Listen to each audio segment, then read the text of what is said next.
এ জগতে যত সম্পর্ক সবই কোনো না কোনো প্রয়োজনে বাঁধা, কিন্তু রাধা আর কৃষ্ণের সম্পর্ক সেটা প্রয়োজনের নয়, অধিকারেও নয়। সেই সম্পর্ক দেহের নয়, আত্মার।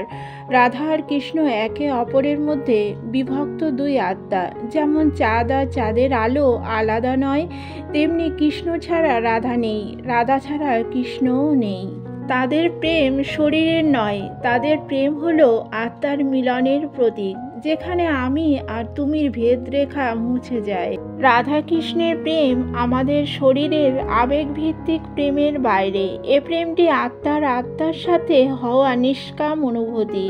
যেমন যুগান্তরের ভাষ্য, ওই আবরণের মাঝে দুটো শরীর ও আত্মা মিলেমিশে আলোক সত্তায় পরিণত হয়, অর্থাৎ শরীর দুটো মিশে যায়, কিন্তু এক আত্মার একাকারতা বজায় থাকে। শাস্ত্র উপনিষদেও উল্লেখ আছে, ঐশ্বরিক সম্পর্ক স্বরূপেরই কৃষ্ণ রাধা শক্তিমান ও শক্তি, দুটিরই পরম সত্তা দুই অমোঘ রূপ। নারদীয় পরমপুরাণে একটি রূপক দেওয়া হয়, দুধও তার রঙের মতো অবিচ্ছেদ্য, তাই কৃষ্ণ রাধাও স্বতঃসিদ্ধ, একে অপরের পরিপূরক।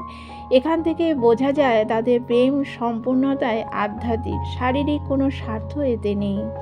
এই সম্পর্ককে কেউ প্রেম বলে, কেউ ভক্তি বলে, কিন্তু সত্যি বলতে প্রেমের কোনো নাম নেই, কারণ নাম দিলে সে সীমিত হয়ে যায়। আর রাধা কৃষ্ণের সম্পর্ক তো অসীম। তারা আমাদের শেখান সত্যিকারের প্রেম মানে দেহের আকর্ষণ নয়, এটা আত্মার সংযোগ, যেখানে আত্মা মিলিয়ে যায় পরমাত্মায়। যদি তোমার মনেও এই আত্মিক প্রেমের ছোঁয়া লাগে, তাহলে এই ভিডিওটা লাইক করো, কমেন্টে লেখো জয় রাধে, আর শেয়ার করো যেন রাধার ভক্তির আলো ছড়িয়ে পড়ে প্রতিটি হৃদয়ে। জয় রাধে রাধে, জয় শ্রীকৃষ্ণ।